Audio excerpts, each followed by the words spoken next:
Republicans' disastrous response to President Biden's State of the Union address wasn't confined merely to the formal response delivered by Alabama Senator Katie Britt. Marjorie Taylor Greene, Mike Johnson, and Fox News hosts also embarrassed themselves in an attempt to downplay the president's remarks. But before we unpack all that, if you end up liking this video and you want to support the channel, please be sure to hit the like, subscribe, and alert bell before you go. I'd greatly appreciate it. All right, friends, we have several clips to get through here, including several which are back-to-back and pertain to a series of moments during the State of the Union address, before and after, involving two very unlikely protagonists, President Joseph Biden and Marjorie Taylor Greene, the MAGA cultist and Republican Congresswoman. I want to play this short clip here. It's about 7 seconds long as the president is making his way into Congress. This is him coming face to face with MTG. Mr. President, look over here. Mr. President. Again, that whoa. Believe me, I get it. I imagine that's how most people react when they see Marjorie Taylor Greene. Now, what she was doing was trying to hand the president a button. Okay, so the button refers to Laken Riley, a woman who is allegedly murdered by an undocumented immigrant. The Republican Party is weaponizing this woman's death as a way to demonize migrants across this country, undocumented or otherwise, even though statistically speaking, they commit far fewer crimes than natural-born citizens. And her challenge, effectively, to the president was, hey, take this button and say her name. That was the goal. This is the exchange somebody recorded. It may have been MTG herself, of her actually addressing the president. I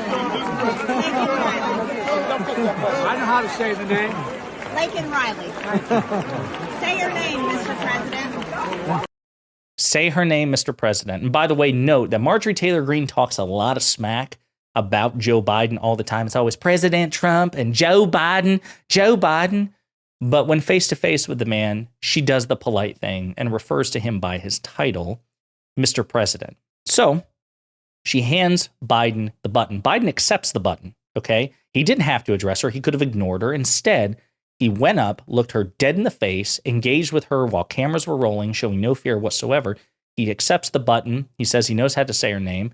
And then during the speech, when they challenge him to do that, he ad-libs, he picks up the button, and he says her name, and he acknowledges her death. He acknowledges the horror of her death for her family, expresses empathy for them on live TV, but then refuses to demonize migrants in this country, including undocumented migrants. Though I will say the president did use a very outdated term, illegal, to refer to migrants and undocumented migrants, a very boomer phrase from the president with which many Democrats took issue with, understandably so. But the overall sentiment was, listen, you think you're going to get me on this. You think this is a gotcha. You don't think that I have the fortitude to address this woman's tragic death. I will do it, and I will not allow you to shape the narrative. I will show courage by addressing it, and then I'll say that this is not reflective of migrants in this country, no matter how much you Republicans want to make it that way. Representative Jamie Raskin, as Luke Beasley pointed out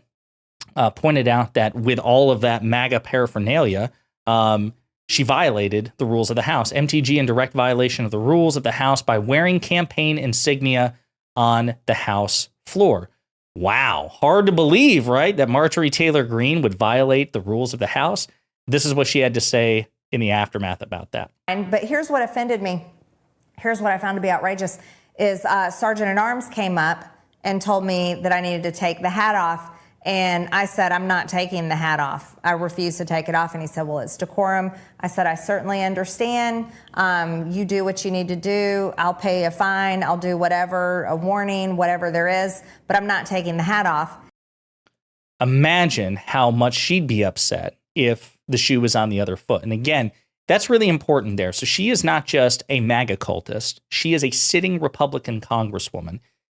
And she is flouting the rules. She's violating decorum. She's done it again and again and again with her heckling, although she was noticeably less heckly than in 2023, likely because President Biden was able to skillfully use the heckling against Republicans last time around. But with all that in mind, this is what the Fox Propaganda Network had to say when it comes to decorum. Compare what you saw when you were working for President Trump versus what we saw last night. So interestingly, State of the Unions right before an election tend to be more campaign focused, but in a way that is hidden and muted. Not last night, 13 mentions of Trump, though not his name. Compare that to 2020. President Trump, there was this beautiful moment where there was this military mom, her 2 children. He surprised that mom with the bringing home of her husband from overseas. He was deployed overseas. It was beautiful. It was unifying. He unified the country in 2020. What a difference. Who do you want to be president next time around? The angry, divisive guy last night or the guy who tried to unify the country in an election? Yeah.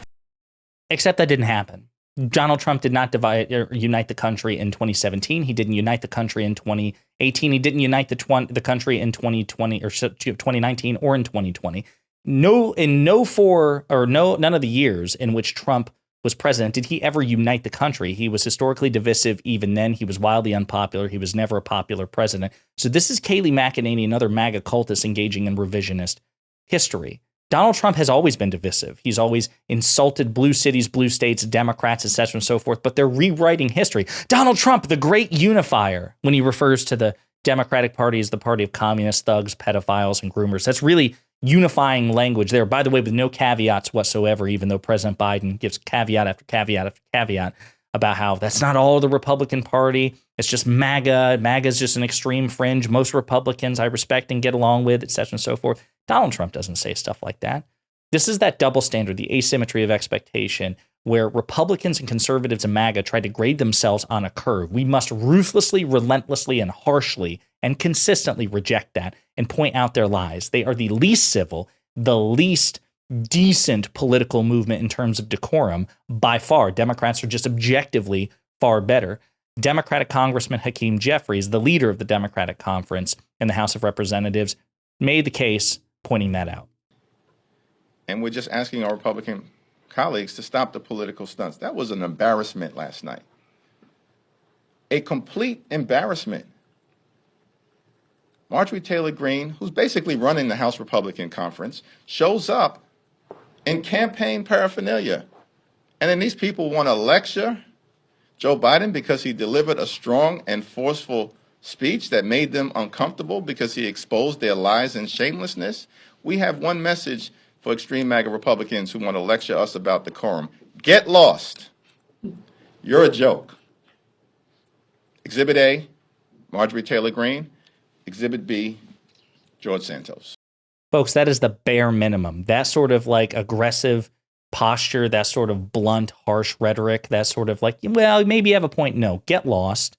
You're wrong. You're just objectively wrong, and point it out. I love that. That's the sort of energy at a bare minimum that you and I and everybody else who are not insane MAGA cultists need to bring to this. If you want to talk about civility politics and decorum and uniting the country, then you all need to start embodying that as well, MAGA. It's not just the burden of the Democratic Party.